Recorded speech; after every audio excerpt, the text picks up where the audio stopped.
Hello and warm welcome to yet another exciting session of the final take with me, Sini Marina. Today in the virtual studio, we have Dr. Usman Gajiko, a politician and development economist with experience at the African Development Bank, World Bank, and in the academic.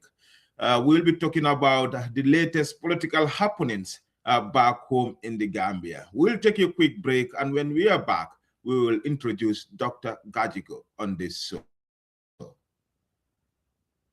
Tune into the final take with MK Marina every Saturday on the Alcamba Times and experience extensive conversations on a variety of topics, including national and international headlines, breaking issues, and major developments in politics, business, innovation, science, and sports, along with inspiring stories and expert analysis to provide a comprehensive understanding of the news.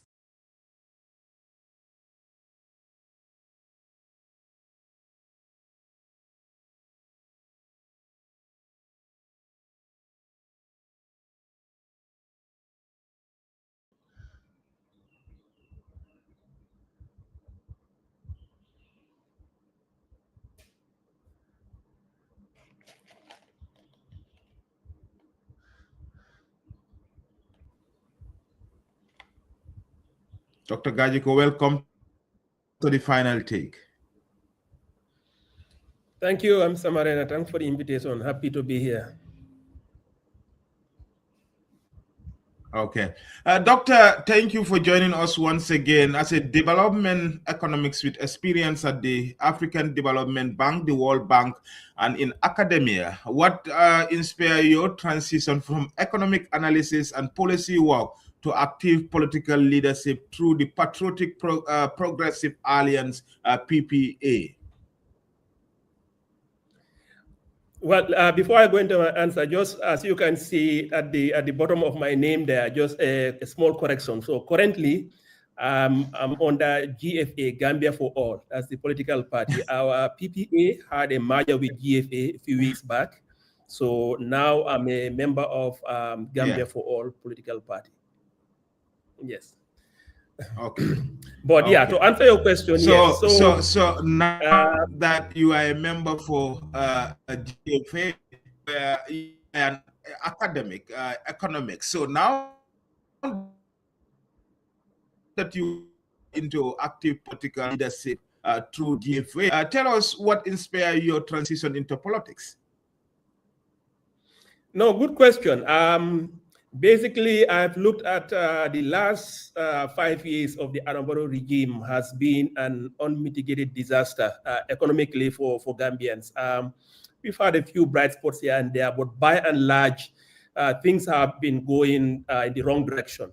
So seeing how badly things are going and doing the right diagnosis.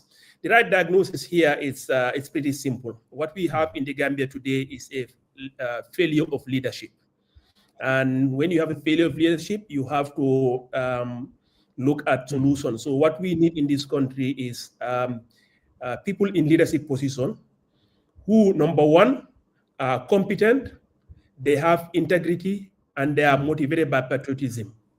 Without these three minimum, at the absolute minimum, without these three qualities, you cannot have a leadership that can lead the country astray. Adam Barrow may have best of intentions for all I know. I don't know him personally. I'll give him the benefit of doubt. But seeing the outcome that we are in right now today, we have absolutely no doubt that some key ingredients of these values that I mentioned are missing. You know, the country is not heading in the right direction. You speak to anyone, you speak to businessmen, you speak to the average person in the urban areas, the average person in rural areas. You ask them a simple question. How is your life today compared to what it was a few years back? And the answer almost invariably would be, we are going in the wrong direction. Life is hard in the Gambia today. But life doesn't need to be hard in the Gambia. Or if you look at all of the problems we are facing in all of these sectors, the solutions, what needs to be done, it's not rocket science. It's making sure we have the right people in the right leadership position, who have the capability, who have the ambition to help the greatest number of people in the country rather than themselves, and who, above all, have personal integrity. So when we have people like that in government, I believe this country can move significantly forward. Right now, this is what's missing, and I am not based on many of the legacy political parties that are out there. I'm not impressed. So this is why I am motivated to put my heart in the ring. Okay. Doctor, recently you have been involved in significant political development, including joining All, that Bibi, the veteran politician and former vice president's party, Bibi Dabo. Can you share what key principles or say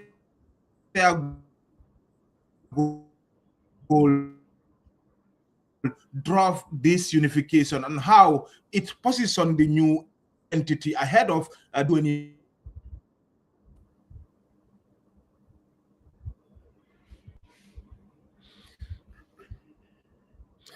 Sorry, there's a bit of a, I don't know if you can hear me. I lost you there for a second, but I think I got the gist of the question.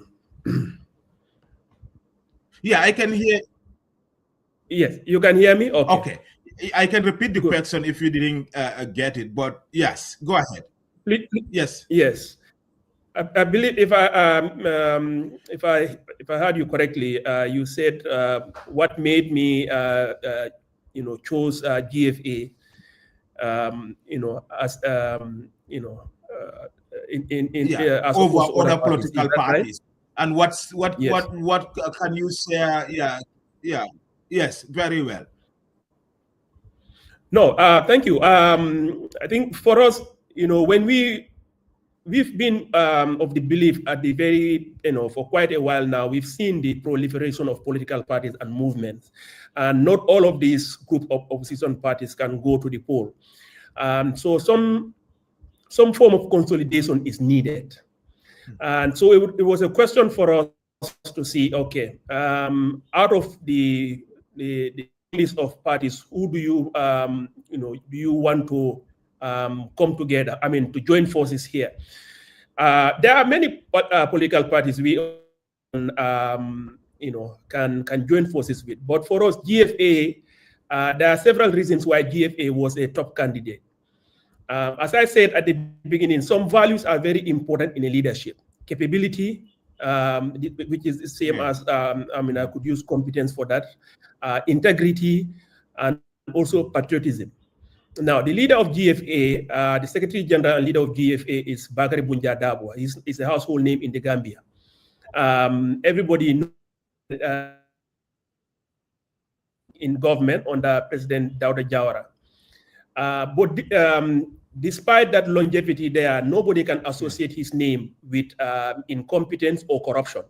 I mean, here is somebody who spent many years as vice president, minister of education, worked in central bank, worked at many lower levels.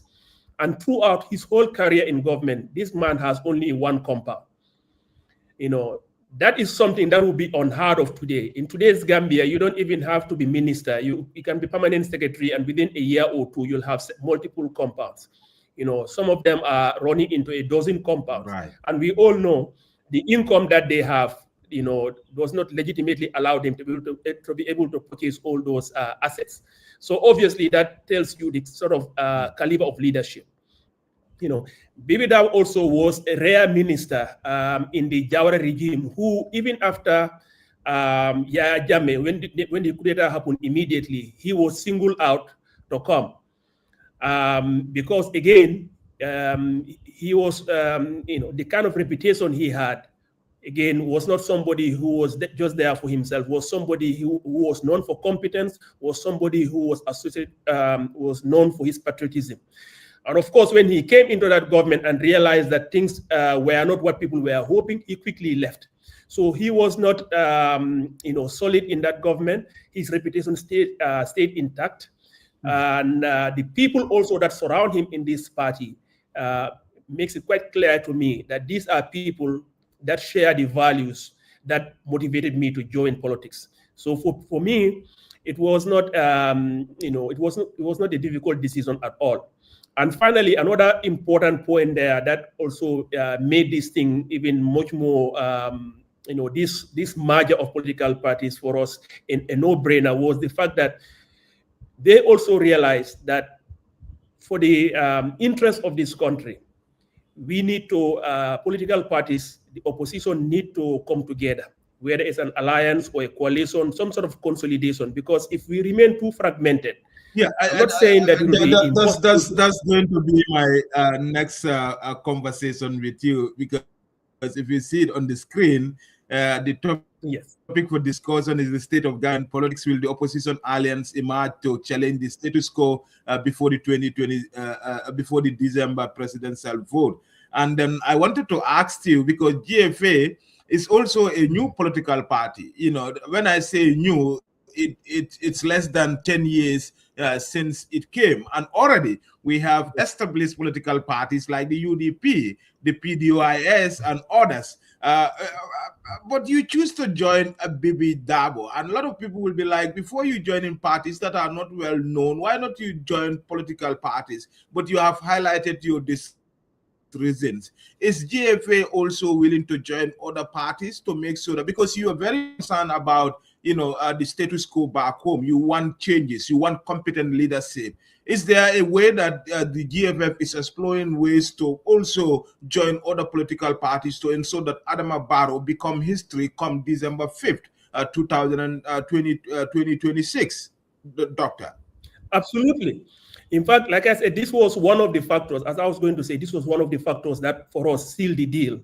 They also have the same belief that political parties need to come together. But the manner in which we come together, the manner in which leaders are selected is very important. We should not just seek out the party that is always, that is the, that stands out in terms of being, in terms of longevity or factors that don't matter. Longevity in and of itself doesn't matter. It's what you achieve during that tenure. So I can tell you categorically that, I was very happy to find that the leadership of GFA, they also believe in this. In fact, before we even joined together with GFA, I know that they have been very, very active in negotiations that are already ongoing in the background to bring the opposition parties together. So this is something I can tell you without a doubt that GFA also believes, and it's working very hard towards having an opposition that is united so that we can get the change we need in this country in December 2026. Is this something that is still ongoing? Yes, absolutely. These discussions are ongoing. Of course, they are not easy discussions. As you would know, these things are not easy discussions. There will be a lot of problems that will take multiple rounds of discussions, some back and forth, some reflections. Like any high-stakes discussion, this is a very high-stake discussion. Nobody should have any expectation that it's going to be one round of sitting and then problem will be solved. That's not how the world works. In any high-stakes negotiation, people will have positions. People will initially put up certain conditions that may seem immovable, but eventually, after some negotiations, some reflections, positions can change. Many alliances can shift. A lot is at play, and the only thing is, I would just tell people to exercise some patience. But a lot of that discussion that needs to happen to bring parties together is ongoing. It hasn't reached that critical phase yet, where all the differences or the kinks would be fleshed out. But I think we are on our way there. I cannot tell you when, but discussions are ongoing. Okay. Okay, Doctor, both of you and Bibi Dabo have significant experience in public life. You are in development economics, in work with local organizations. What can you bring to the table that will look so different from what is already in existence or what we already have? So you mean in terms of expertise, in terms of leadership? Yeah. Yeah. Yes. Yeah. No, absolutely. I mean, so in GFA here, I mean, we have leaders here who are, in terms of pure caliber, you look at the people who are in the leadership in GFA, it's quite a lot. Even if you go beyond BBW, you'll find a lot of people currently there. People like Mr. Bolon Sonko, Dr. Nyambi Toure, Dambu Toure. These are people who are seasoned professionals who are well known in their respective fields. Whose names are not, cannot be associated with any wrongdoing in what they were previously engaged in. So what I can tell you is, GFA, if I may go back to the beginning, what I said about what we are lacking in leadership, it's 3 key characteristics: competence, integrity, and patriotism.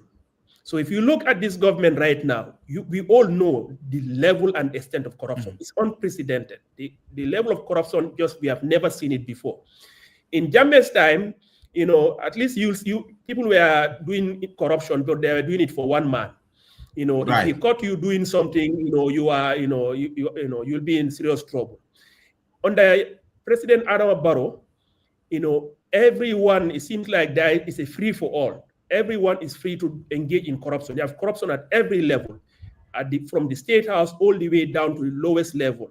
So the totality of all of this is basically a dysfunctional government. I mean, even the little things that are being touted as development achievements, they are coming at incredible cost here. Look at the electricity that the government currently is very proud of, that they are going around the country saying we are going to have universal electricity before the end of the year. But if you look at that sector, you'll find the disaster that has happened already is unprecedented. For instance, the Gambia government has lost over $200 million to car power ship. This government signed the worst power purchase agreement with a company, which means everybody from the State House all the way down to the Ministry of Petroleum, all the way down to NAWEC, all the people in key positions of authority were incapable, and either incapable or didn't care about the nation's interest. Again, lack of patriotism, to sign a contract that clearly defrauded the country. Here you have a foreign ship that came supplying only 30 megawatts. In 7 years, the country paid $200 million to that company. And that amount, if it had been invested in electricity generation, Gambia today could even be exporting electricity to other countries in sub-Saharan Africa today. Because with 200 million, you can build a power plant of 200 megawatts. The amount of gigahertz per hour that can be produced there can power more than 300 households in the Gambia today and power all of the businesses that are in operation. But this country lost all of that. And that's just a small fraction. So the point here I'm making here is that the incompetence, the lack of patriotism, the absence of integrity in key officials here is such a big problem that essentially what we have, if you want to talk about all of the broken sectors, all the broken areas in the country today, you will talk on for the rest of the day, you won't finish. So here we need to bring it down to these 3 key ingredients that are missing in leadership. And this is why it's important when I highlighted the leadership in GFA. I can talk about myself, given my background, given Bibi's background and other people in GFA. This sort of irresponsible, unpatriotic, and totally, lopsided concessions would not be signed in a government if you had a leadership that GFA can provide today for Gambia. Absolutely. Thank you for those joining us. This is the final take with me, Seni Marena. In the studio today is Dr. Gajigo,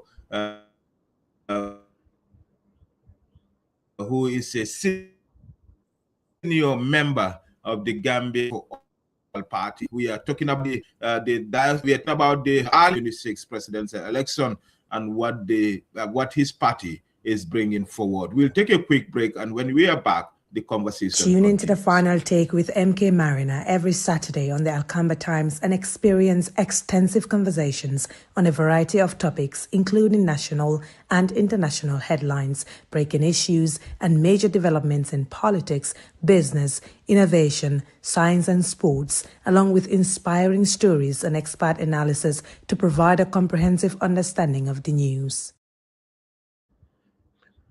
Yeah, so Mr. Marina, come back, if Dr. I may, if you can hear me well, from your perspective as both I just wanted to economics and a political leader, how would you assess the overall?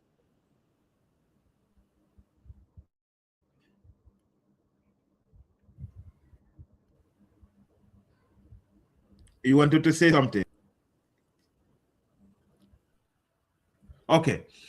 From your perspective as both an economics and a political leader, how would you assess the overall state of Gambian politics today, particularly under President Adama Barrow's administration, nearly a decade after 2016 transition?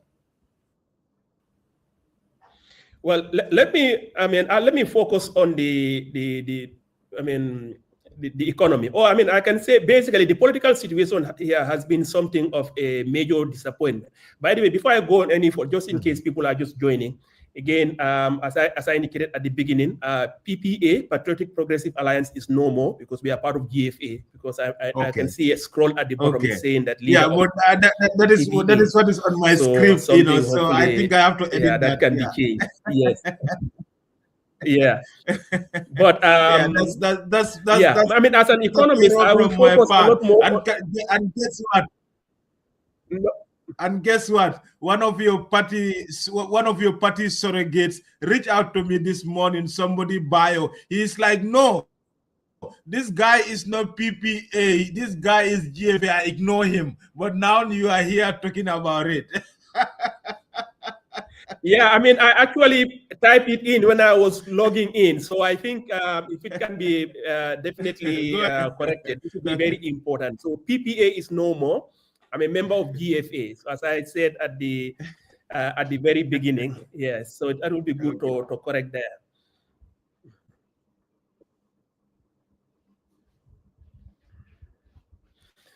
Yeah. So let me. So what I was going to say, I'm going to focus on the economy here. When 2016, when Adam Barrow came to power, your assessment. There was a lot of hope. Yeah, there was a lot of hope, and then the. Go ahead, doctor, if you can hear me. Okay. So it looks like there's a bit of a delay here.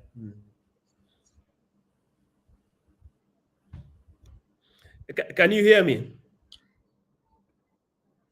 Yeah, I say go ahead. Okay, and let me try again. Yeah, your assessment, overall state of Gambian politics as an economic leader. If you get.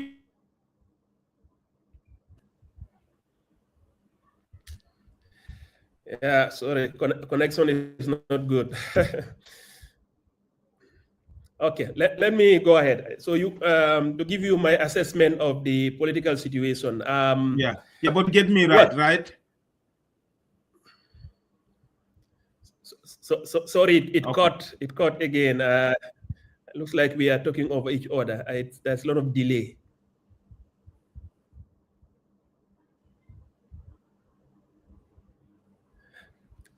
Can you hear me? It's the transmission, but you can go. I can hear you very well. You can go ahead. Okay. Yeah. So in 2016, we had a lot of hope that a lot of things will change in the economy, politically and economically. But quickly it became apparent that politically things will not change much. The key indications were that the key elements of transitional justice, that is the Jane Commission, TRRC, and the Constitution, they basically just got, political expediency became prioritized over those key elements of transitional justice. So the key recommendations of Jane Commissions were not implemented. We never got a new constitution. We never got, full implementation of the recommendations of TRRC. So it was as if this government forgot, the important opportunity they had. The 22 years that this country went through on a dictatorship didn't matter to them, because as soon as they found somebody within that government, the Jammeh government, that proved useful to them, they grabbed that person quickly. Key people who work with President Jammeh are now, as every Gambian knows, they are critical members of this guy's regime, Adam Barrow's regime. So politically, basically, we never had a transition. What we've had is a stalled transition. A real transition will have to begin in 2027 when a new government is voted into power and Adam Barrow is voted out and sent to retirement in Mankamangkunda. Until then, we currently are in what can best be described as a stall, transition. So this inevitably, this has consequences for the economy as well. A government that is only preoccupied with staying in power is not going to be a government that is going to be able to have a vision for long-term development or be able to implement something like that. So right now, as we are all witnessing in the Gambia today, the economy is in dire straits. Our main sector, like agriculture, in the sector that should be the engine of growth here for an economy such as Gambia, is not going anywhere. The agricultural sector, if anything, is actually going backwards. An example here is the following. Our staple crop, rice, we have the lowest rice yield in all of ECOWAS. While during Dawda Jawara's time, we had one of the highest in all of West Africa. In groundnut cultivation, we used to produce over 110,000 tons of groundnuts per year. Doctor, before you move, before you move, I will follow caused this low yield compared to before. You talk about the yields were so high during Daura's time in the sub-region, but now it's down. What is responsible for this before you move on? Sure. No, I mean, here is simple again. It's a failure of leadership. Again, this is where the root cause of all of the problems are. Okay. Leadership at the level of Adama Barrow, and consequently leadership failure at the level of the people who have been put in charge of the Ministry of Agriculture. So currently, who do we have there? Demba Sabali. Demba Sabali spends 99% of his time on the political campaign trail and spends very little amount of time in agriculture. But even if he is going to spend some time on agriculture, Demba Sabali doesn't have the capability, doesn't have the expertise, the knowledge to actually be in charge of implementation in a sector as important as agriculture. He has no such background.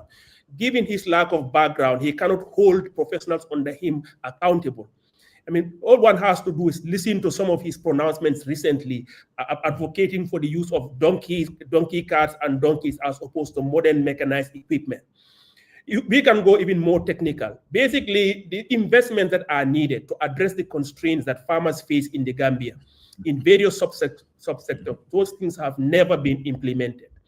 Rice, if we go back to that one, the amount of rice arable land that is equipped for irrigation is actually falling down in the Gambia instead of going up. And rice production, if you really need it to be at the level that we need it, you need to have, irrigation. You need to have access to high quality seeds. You need to have access to fertilizer at the right time. You need to have processing.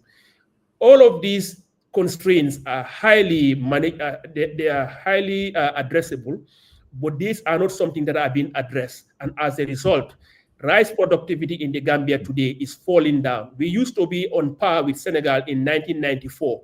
Currently, Senegal's rice productivity is 4 times that of Gambia. Wow. We have the lowest rice yield in all of ECOWAS. In all of ECOWAS, every country in ECOWAS has better rice yield than the Gambia today. That is a massive amount of failure. And that failure at the fundamental level, it's a failure of leadership, it's a failure of vision and ability to implement a very simple and implementable development plan in a sector that is that is completely well known, where you don't have to reinvent anything. Everything that one has to do in rice has been known and established by science decades ago. You don't have to reinvent the wheel. So if you are in a situation in rice cultivation that we are in today, all that shows is that we have a huge failure of leadership.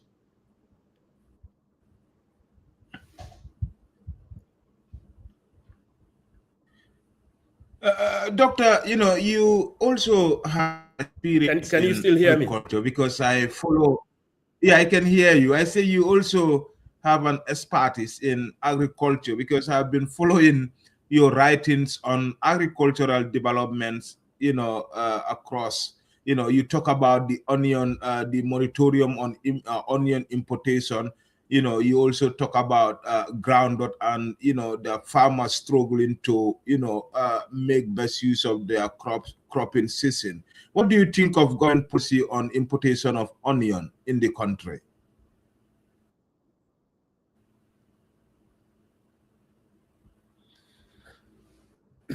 The importation, the restriction on onion importation, I mean, when you think about it just on the surface of it, it seems like it's a good policy. The government is trying to protect local producers. But I mean, it really just shows that they are just doing simple things. Yes. It is just political gimmicks. I have been working with our local vegetable producers for the past 4 years. I have a non-profit foundation where I help many of these villagers with water, with seeds, and other things. So, what I find out, this is something the government of the Gambia could have found out easily years ago. The solutions to our production of to our vegetable production, our horticultural subsector, those solutions are, have been there. What needs to be done to address the problems are well known, or should be well known, if there is an effort to finding out. Right now in the Gambia today, we shouldn't be talking about limiting imports, for a few months of the year. We should be talking about exporting onion, just like today, Senegal is exporting vegetables to the UK. Senegal is exporting vegetables to the EU. Right now, Gambia imports about 30,000 tons of onion. The yield of onion is about 25 to 30 tons per hectare. That means Gambia, you only need 1,000 hectares of cultivation to achieve, to totally meet the consumption need of the Gambia here right now today. 1,000 hectares is it's a drop in the ocean in the Gambia, because the Gambia today has over 400,000 hectares of arable land. Out of that 400,000 hectares of arable land, at least 300,000 is suitable for vegetable production. So 1,000 hectares is a small drop in the ocean. Are we producing all of the onions that we need? Why are we not even exporting onion? If you go to the villages, you go to these village gardens, vegetable gardens that the women work at, you ask them, you don't even have to ask them, you just have to visit this garden and see. You'll find that the problems are easy. They don't have irrigation, they don't have fence, they don't have storage. Most of them don't have access to good seeds. The problems, altogether in their totality, these are the four main problems. When you have good seeds, you have good fertilizer, you have water, and because vegetable production is done mainly in the dry season and animals are left to roam around, you need good protection. And when you harvest, you need to have a good storage areas for them, either cold stores or areas that are highly aerated for onions. These are the things that are missing. And these are the things that the government of the Gambia can actually fund without a single butut coming from development partners. Because I have sat down and done the calculations. Because when I was starting my foundation, I went around the whole country and estimated the number of gardens there are, women gardens. And I know the number of women gardens we have. They have the land size to produce over 30,000 tons, without even including these private businesses in there. So Gambia, with the right investment, Doctor, with the right investment, you think Gambia has the potential to export onions to Europe and elsewhere in Africa with the right investment and policies in place, right? Absolutely, without a doubt. Listen, in another project, I worked on this, vegetable products production projects in Senegal. So I have a first-hand experience with what it took for Senegal to reach at this level of vegetable production. I worked on a project where we had sites in areas around Louga, north of Senegal, where a lot of these potatoes and onions are being produced. I know what it takes. I have my own garden here, and I also have a non-profit organization that works with these gardens around the country, and I've worked with these gardens in other parts of Africa. I can actually give you a monetary amount, the amount of money that this government needs, to make sure that we will export onion, it's a very small amount. It's less than $20 million. That's a fraction of the money we waste on useless embassies around the world that are not serving anything for the interest of the Gambia. If we reduce our embassy budgets significantly, that money that you are saving, Gambia can actually export onion. It requires many things on the ground. There are some technical issues to address. For instance, you want to make sure that you can produce onions most times of the year. Currently, the problem we have is that most of the seeds that are available, you can only grow onions in the dry season. But there are seeds available now, which will allow you to grow seeds even in the rainy season. But to answer your question, it is very, very feasible. It's quite easy to do. The investments that are needed, these are well-known engineering problems.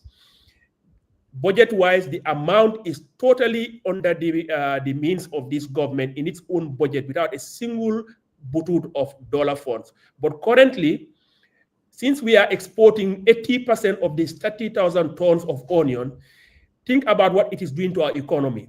As we import a lot, we have this huge trade deficit. This huge trade deficit depresses the value of our currency. As the Gambian dollar depreciates, it means the cost of all other items of the things we import, like rice, vegetable oil, and other things, they all start going up.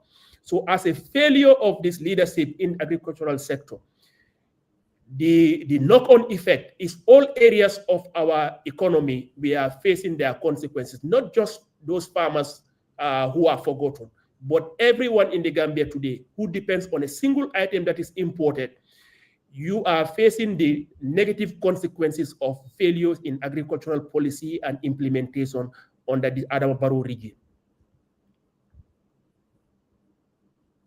Oh. Doctor, very interesting figures out there, because you are someone who believes in data, and then you are someone who also want to hear from what people say at the grassroots. You travel across the country visiting these women, and from what I heard, that Gambia is not poor because of incompetency, because of wrong people at wrong places. The economic situation of ordinary Gambians is being felt by everyone. Moving forward, many observers point to persistent issues like youth employment, economic stagnation, high living costs, as you highlighted, and irregular migration issues.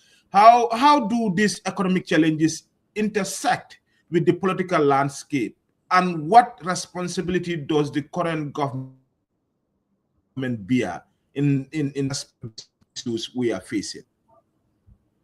Well, the current government bears absolutely the bulk of the responsibility here, because it is the political leadership that sets the policies, the development policies, and they come up with the strategies in the various sectors to implement them. So everyone in the Gambia, whether you like it or not, you live in a society where the economy is shaped by the politicians, which is why it is what happens in politics is everyone's business. You cannot just say, I'm not into politics.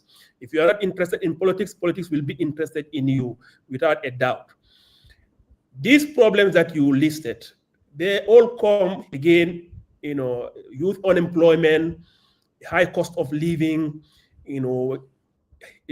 disproportionate import dependence that is continuing to depreciate irregular our migration, currency. Yes, this migration, these are all problems of leadership failures. Basically, when you have leadership failures, you have bad implementation as a direct result. And when when economy is not doing well, people don't have any hope.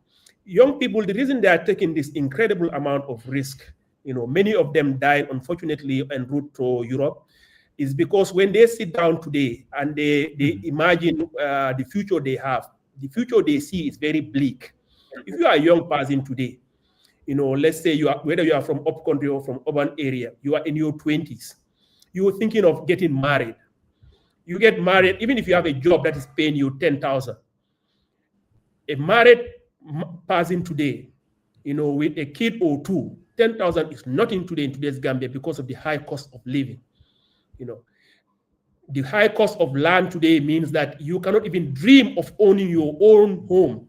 You can barely make the rent in a small apartment.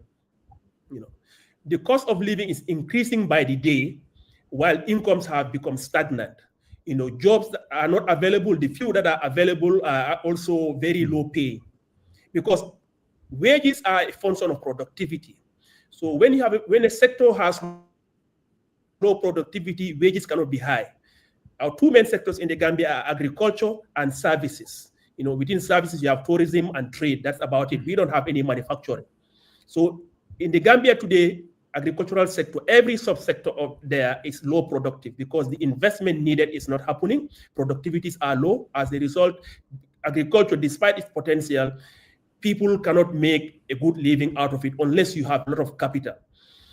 In the service sector, the jobs are many in urban areas, but they're highly paid. So you have some people who are not, in fact, looking for jobs. So in the Gambia today, unemployment is a very low, is a meaningless number, because unemployment is calculated as the number of people who are looking for jobs who don't have it. So if you are not looking for a job, you don't actually appear in the unemployment statistics. So even an unemployment statistics figures here, they look rosier than they are in reality. So that's why there is this figure called NEET, which is not in employment, not in education, not in training.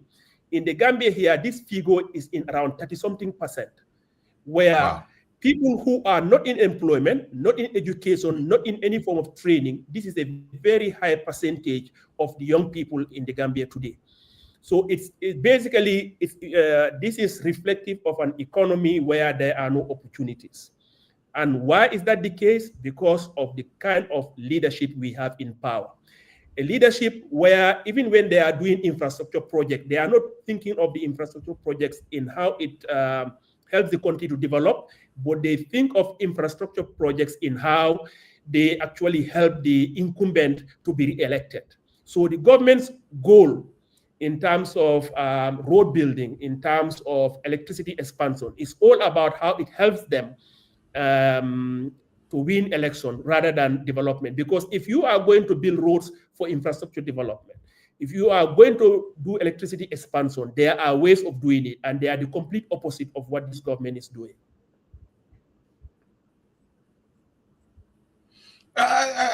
This is a government that promised equal access to electricity and also creating employment opportunities. But from what you highlighted is that the country currently is in a state of crisis because employment is high, leading to a lot of young people leaving the country, seeking greener pastures.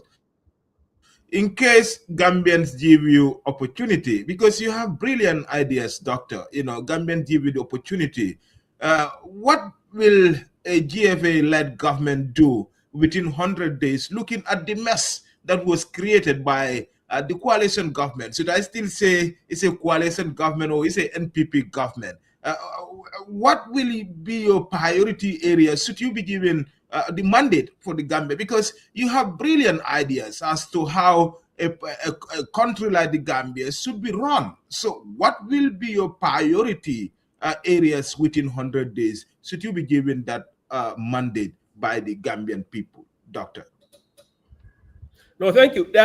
What I'm saying here, this is again, so GFA here, I can tell you, the leadership of GFA, as I said, this is a party that it's not just one individual. It's not just Bibi Dabo who has, there are a lot of other people there, beside myself, beside Bibi Dabo, who are highly competent, well-known in their field.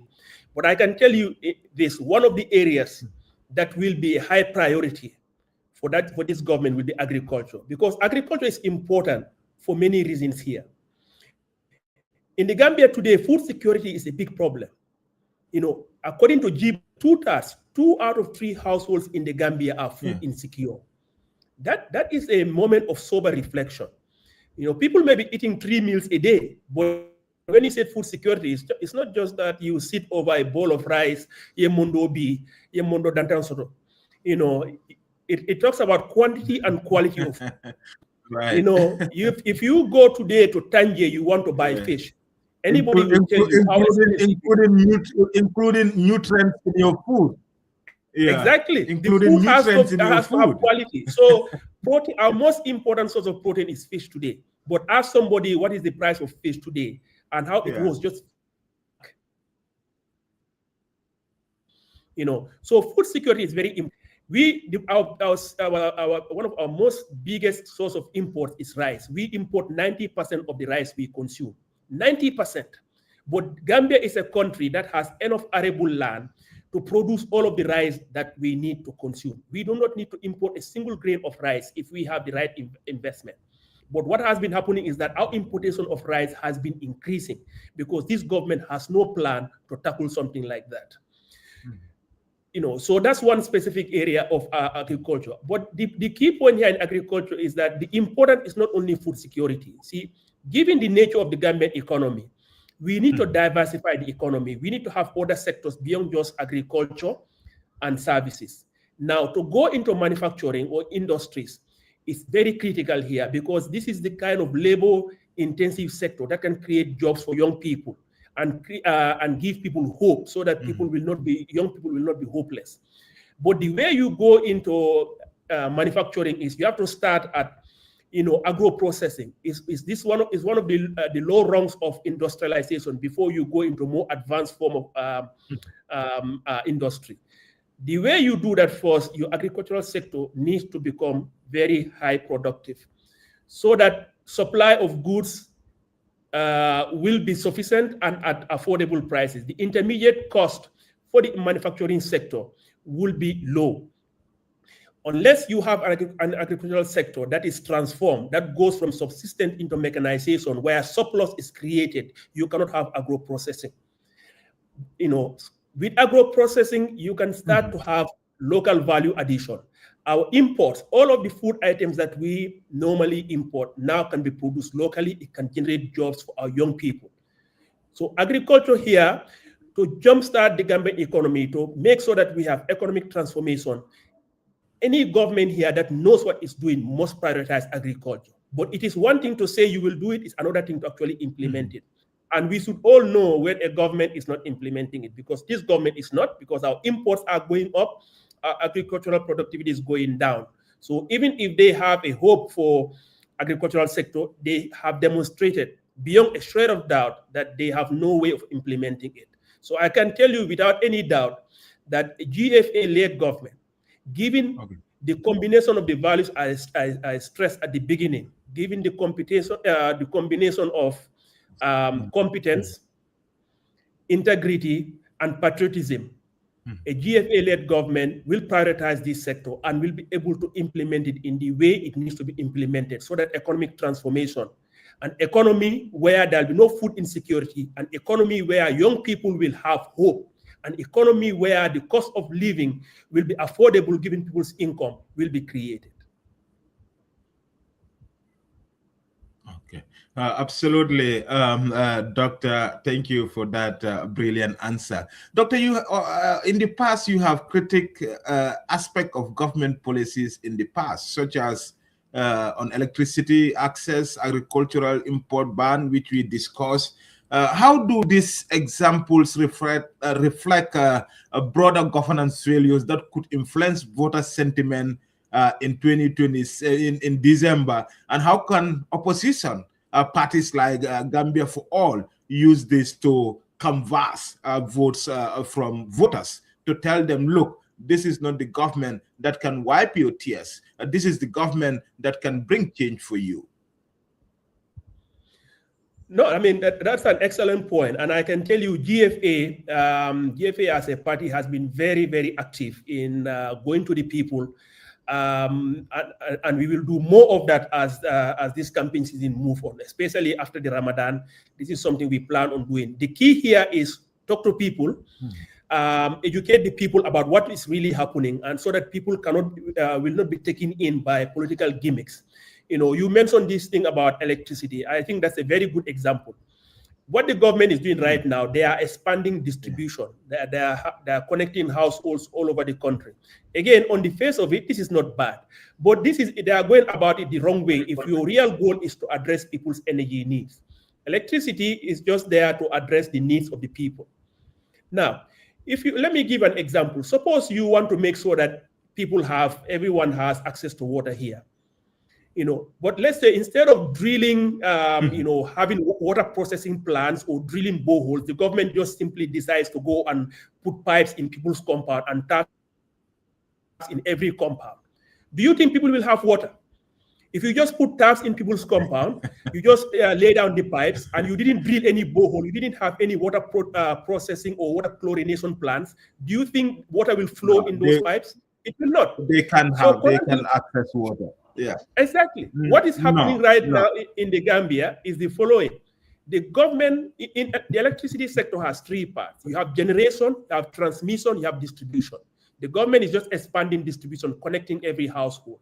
But since this government came to power, there has not been a significant generation, no significant electricity generation project in the country. The government wasted $200 million paying the Turkish company Car Powership, you know, to sell us only 30 megawatts. And after that, they sail away with their ship. In fact, the amount of money per year we were paying that company is the value of that ship. That generator on that ship, the cost of it is 30 million, and we were paying them 30 million per year. It's as if you build a house for $5 million and you want to rent the house to me for $5 million per year. This is the boneheaded deal the Gambia government signed with Car Powership. But Doctor, do you think the government is aware? Do you think the government is aware of? Do you think the government is aware of these implications? Because how can you pay the cost of the entire ship? And Car Powership was not even able to light the entire country. It cannot even power the whole of Combo, you know. But basically, again, this is why I told you the qualities of leadership: competence, integrity, and patriotism. So one of these things is missing in the Adam Barrow regime. You have people who have no clue what they were doing, including Adam Barrow, because if you have a leader who is sitting in State House, who knows what he's doing, and you come and tell me, I have there's this Turkish ship is going to provide us with 30 megawatts of power. First thing I'll ask, how much are we paying? If you tell me that we are paying 30 megawatts, the next statement from out of my mouth will be, please give me your resignation because you are incompetent in the position that you are holding at this moment. Because that is the worst power. I'm telling you right now, this arrangement with Car Powership is probably the worst power purchase agreement in the history of power purchase agreements anywhere. If anybody knows of any other example, please let me know. But going back to the main question, this is the problem here. We have to even the OVMG, even the OMVG power. The OMVG is a project where the power will be generated in Guinea and transmitted. So that project that has been financed in the Gambia is only a transmission line. That's a transmission line. The dam that will be created, that will be constructed in the Sambangalu, in a place called Sambangalu, which is on the border of Guinea and Senegal, that dam has not yet been created yet. So the OMVG project that is done, that you see, that is a transmission line. In other words, the problem of generation of electricity still hasn't been addressed. Right now, the majority of the electricity that we use in the Gambia comes from Senegal. So, but right now, even that, we are not fully paying for it. We are several months behind payment. So Senegal can cut us off any moment right now, and we will all be in darkness. So right now, what the Gambia government is doing is they are connecting people to electricity, but the electricity that actually needs to be generated, there is no plan for it. We'll have to increase our importation of electricity from Senegal, again, which means importing any good from outside. There's going to be increased depreciation of the Gambian dalasi, and this depreciation of the Gambian dalasi is going to mean that the cost of living will continue to go up.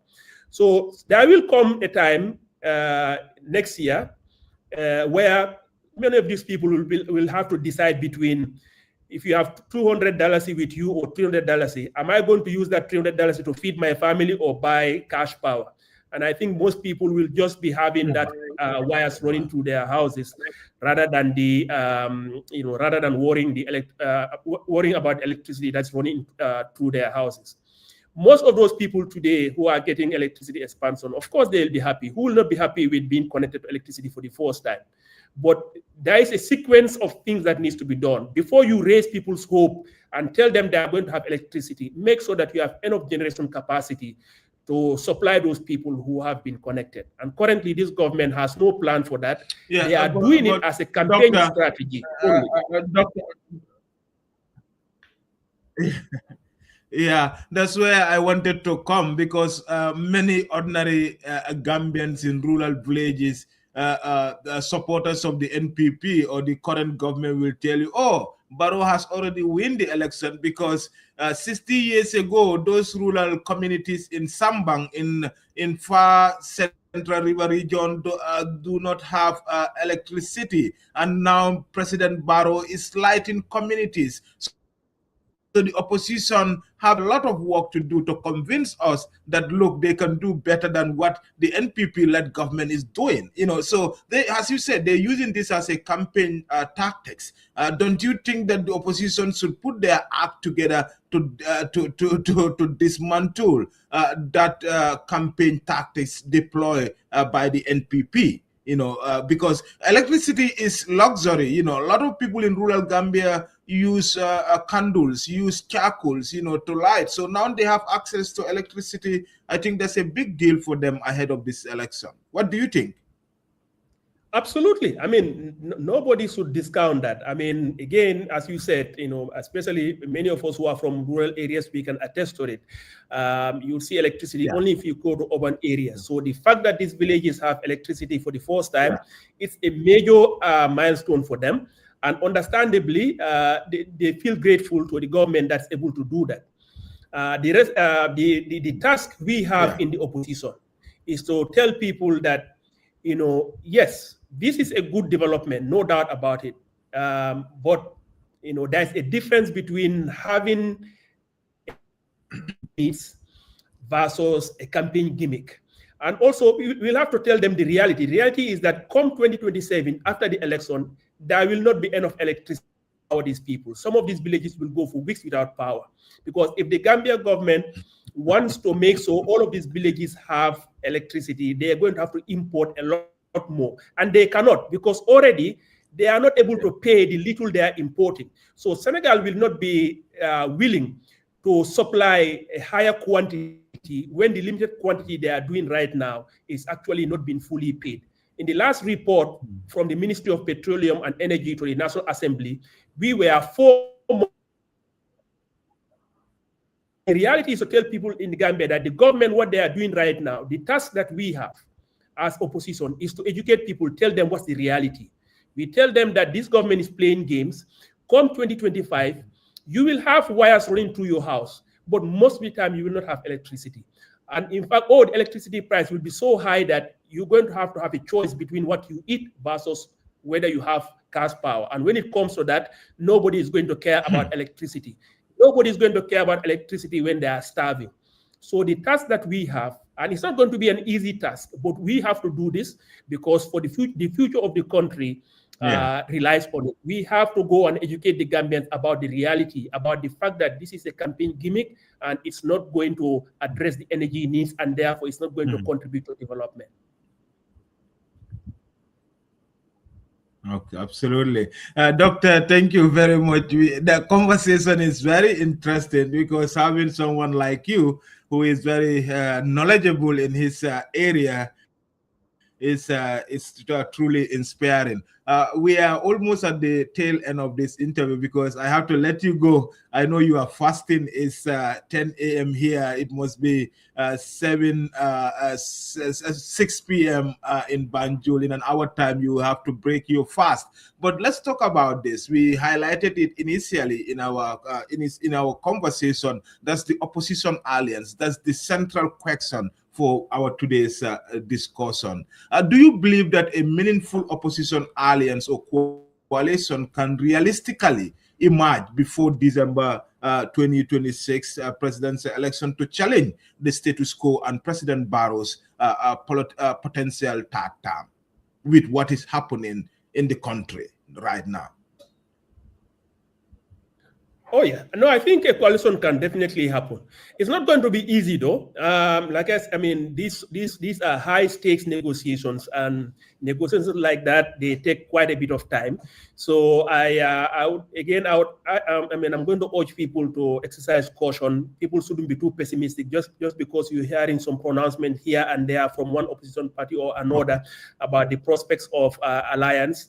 I wouldn't read too much into that. But what is important is that the parties are coming together. They are sitting around a table. They are, in fact, initially there were 3 initiatives to create this, 4 initiatives. Now they are all coming together, in fact, as we speak. So for me, that is a very, very good signal. On top of that, you have consolidation at individual party level. PPA has joined GFA, so I'm now a member of GFA. Other parties are coming together. Other parties I know are in negotiations with other parties. So in addition to the overall coalition, there are consolidations happening at the level of 2 or 3 parties. So I'm highly confident that a coalition or alliance will materialize before December 2026. And if that happens, I have no doubt that NPP can be beaten at the ballot box. Will it be easy? No, it will not be easy. Okay. There will be a lot of frustrating nights and a lot of back and forth, a lot of compromises will have to happen. The key thing here is that any person in the opposition, any leader, is you put the interest of the nation ahead of party interest, ahead of individual interest. Once we do that, I have no doubt. The only time we will fail is if we put party interest or we put individual interest ahead of national interest. But if we put national interest ahead of party, ahead of individual interest, I believe the coming together that is needed will happen. And if that happens, I have no doubt that NPP and Adam Barrow will be out of power. Okay, NPP and Adama Barrow will be out of power should the opposition put their individual difference aside, as Dr. Gajiko highlighted. A recent poll suggests that there is a strong public support, around 69% for a united opposition front. What specific step do you think opposition parties and movement need to take to make this a reality? And what lesson can be learned from the past coalitions like the 2016 coalition that brought in Adama Barrow to power? Yeah, no, I mean, that's an excellent question. I mean, the lessons here is that when we have parties come together and they come up with a mechanism to select a leader of an alliance or a coalition, we notice that that coalition is able to succeed electorally. When parties fail to come together, they remain fragmented, and in 2021, we've seen that results in the incumbent winning. Yes. So the lesson here is very simple. Just like previous years, even earlier, when when people in the diaspora wanted to form NAD, it broke down. The coalition didn't happen. Again, Jammeh ended up winning that election. But in 2016, the parties put their differences aside. They had a mechanism in place to select a flag bearer, and they won. In 2021, the negotiations collapsed. There was no coalition. The incumbent remained in power. So to me, the lesson here is very clear. In 2026, we have a responsibility to make sure that we come up with a mechanism that brings everyone around the table. Let's forget about putting up conditions that says, one party should have this, one party should have this. We need to make sure that the interest of the country supersedes the party or individual interest. When that is done, I have no doubt that the change that we are all hoping for can happen. And I can tell you that GFA is fully behind such initiatives. The leadership of GFA has been active in all of these initiatives that is trying to bring parties together. And it's something the leadership, you can count on the leadership being instrumental and being active in to make sure that we get the change. The GFA leadership is not looking for having a GFA pass in there. What we are interested is having an alliance or a coalition that will remove NPP from power. Wow, absolutely. Doctor, with multiple parties, figures, including the UDP, the GDC, independent GFA, your party, the new movements in the mix, what are the biggest obstacles to forming a broad alliance? Ego, ideology, trust issues, or something else? Well, no, I don't think anybody with low ego will go into politics. So, of course, you have a lot of egos around in politics. That's no doubt. You have to take that. That comes with the territory. A lot of personal ambitions, a lot of big personalities. But like I said, again, the key here is that we need to have, in these negotiations, we need to do away with the thinking that it has to be me or I'm not going to be in. It has to be my party leading or I'm not going to be in. We need to do away with that. The Gambia right now is more than any single party, is more than any individual. And if the nation needs, speaking for myself, despite my personal ambitions, if it comes down to selecting, and I believe that unity will be had by selecting somebody else, I'm more than happy to put my support behind that person. It doesn't have to be me. I don't have a burning desire, and I know I speak for other leadership, other people in the leadership of GFA. None of those people have a burning desire to be president. They are motivated by the need to see the Gambia moving forward. And if we need to, go behind one candidate to make to do that, we are more than happy to do that. The key here is that let's come together, being guided by some common principles and a goal here. It should be principles rather than party interests, rather than individual interests or individual ambitions. Once we realize that what is at stake here, I believe ultimately, eventually we will come together and do what is in the nation's interest. So I'm hopeful that the coming together that we are working towards will materialize. Okay. Doctor, finally, one more question. GFA, PPA, mega fit into this bigger picture. Do you see it as a model for others or as a distinct third force that could either join a wider coalition or run independently? So, sorry, I didn't get the first part. It got there. I didn't get the first part. Okay. What I'm saying, the question is, how does the recent joining the GFA fit into this bigger picture? Do you see it as a model for others or as a distinct third force that could either join a wider coalition or run independent?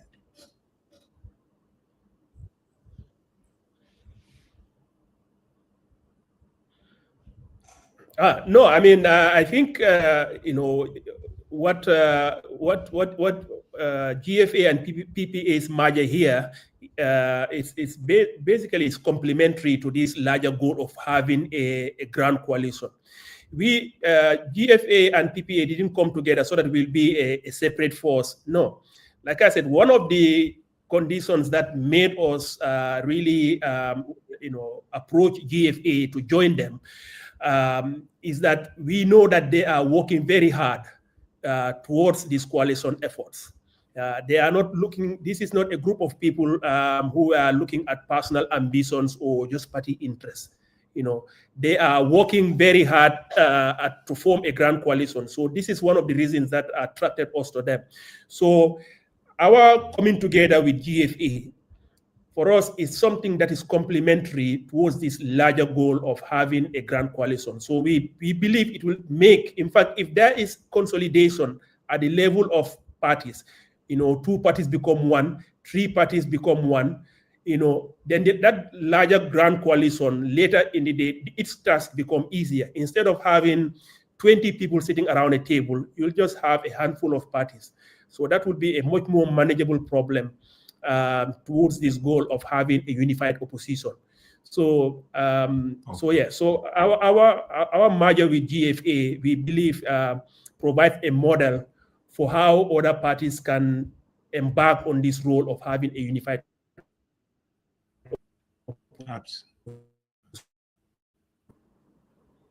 Absolutely. Many thanks, Dr. Gajiko, for that brilliant expose throughout the interview. Finally, closing, Doctor, what gives you hope or optimism about the Gambia's political future, and how can ordinary citizens get involved to save the outcome of December elections? No, I mean, what gives me hope? I mean, sometimes some of the things that people makes people discouraged is actually gives me hope. I mean, for me, the proliferation of political parties, in a way,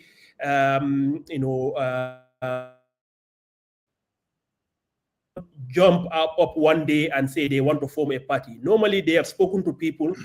They've taken the pulse of the country, so to speak, to see how many people are looking for a change. So for me, the high number of political parties and movement actually gives me hope. It means that many people have taken sort of a pulse of the electorate and know that people are yearning for a change. The fact that people are yearning for a change, now our job now is to make sure that that change, we help the people channel that into some meaningful change. I want to stress something here. Whenever we talk about change here, we are not talking about just changing Adama Barrow with somebody else. Because after all, if you change Adama Barrow with another incompetent person, there'll be no change. You just have the same dysfunction and the same, corruption that we are having today. We need to make sure that we replace Adama Barrow with a competent regime, because replacement of Adama Barrow is a means to an end. The ultimate end here is to have a government led by competent people, people who have integrity, people who are patriotic, so that we can have development for Gambia, development that is benefiting all of Gambia, Gambia for all, rather than just having development for a few connected few. So I'm quite hopeful, given the conversations that we've had with people around the country, that people are yearning for change. And people now, what they are looking forward to is for the opposition to come and create that platform, so that that platform can become a vehicle for change. And that change can usher in a government that will deliver them the development that they have been longing for. So I'm quite hopeful that all of these steps will be in place by December 2026. Okay. Doctor, what message do you have for Gambians who feel politically fatigued or skeptical about whether any change is possible in December 2026? No, I can totally understand anyone feeling apathy or anyone feeling discouraged. Listen, a lot of things have happened here. We've all have seen it. You've had people like Dr. Ismail Sise. One moment was talking about Adama Barrow being clueless, a lot of corruption in this government, and now today he's singing something completely different. You have somebody like Mamadou Sabali. One moment it was in UDP saying all sort of things about this government. Next moment he's now with Barrow. You have a young, promising, or somebody I thought was promising, Jato, a National Assembly member of Janjambure, Jato Jammeh. Yeah, Honorable Jammeh. Yeah. Yes, Jato Jammeh, promising his electorate he was going to be independent. Now, after being offered something, I don't know what he has been offered with, has joined them. So, of course, with all of those things happening, he was my senior at Amite. Yeah, I mean, it's very sad. I never met the man. I spoke with him on the phone. He was somebody I had some hopes for. I'm extremely disappointed that he has not been able to resist the temptation. I mean, we've all been approached. I was approached, by this government with some offer, like doing almost nothing to be paid $30 million. I turned it down because I'm not in it for money. So, but a lot of these things are happening. People are seeing a sufficient number of people, saying one thing today, tomorrow they are changing. So I wouldn't blame anybody if they think politics is full of dishonest people who are opportunists, people who will turn and join the government at the slightest moment of being enticed. But what I will tell to people is that not everybody is like Ismaila Ceesay. Not everybody is like all these other characters. There are people who the government cannot buy. I'm one of those people. They offered me far more than they offered Ismaila Ceesay, and that didn't turn me, and that's not going to. I mean, if I was just looking for money, there are lots of other avenues open to me where I can make money far more than this government is offering me.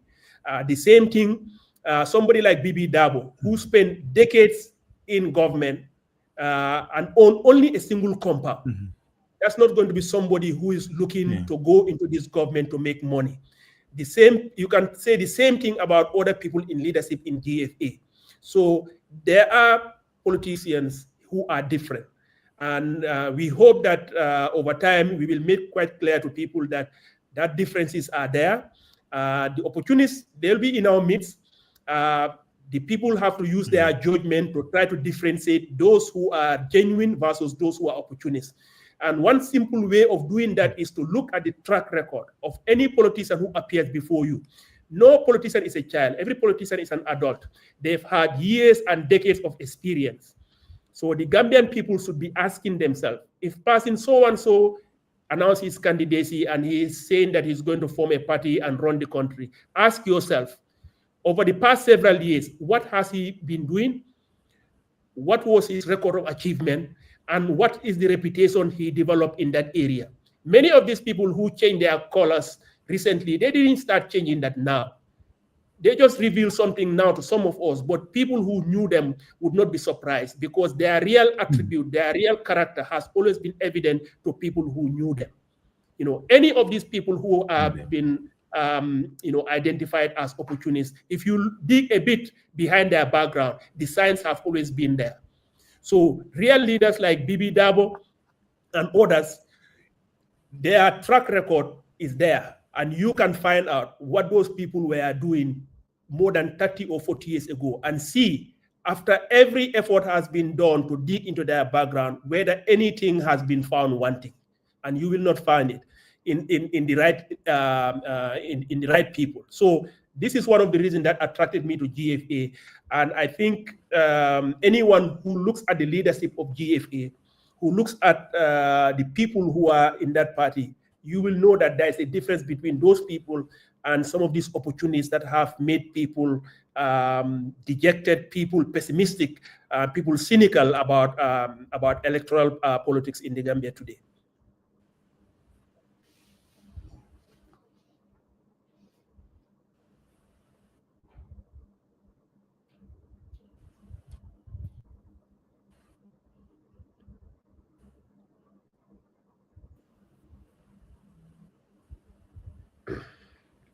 Absolutely. Dr.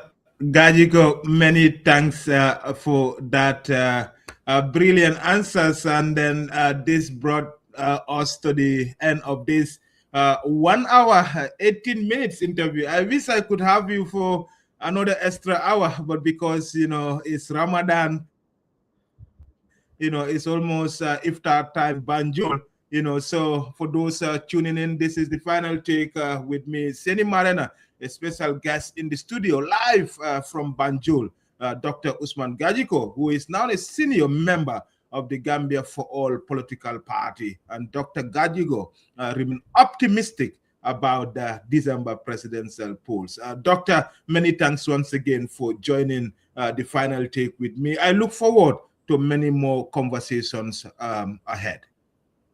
Thank you very much, Mr. Marena. It's a pleasure. Thank you. Thank you. That is the end of this interview. Wherever you are joining, join us next week for another interesting conversation on the final take with me, Seni Marena. We'll be bringing you more and more interesting guests. We'll be providing expert analysis of major international and local news happening around the world. Until then, do have a wonderful Tune weekend. into the final take with MK Marina every Saturday on the Alcamba Times and experience extensive conversations on a variety of topics, including national and international headlines, breaking issues, and major developments in politics, business, innovation, science, and sports, along with inspiring stories and expert analysis to provide a comprehensive understanding of the news.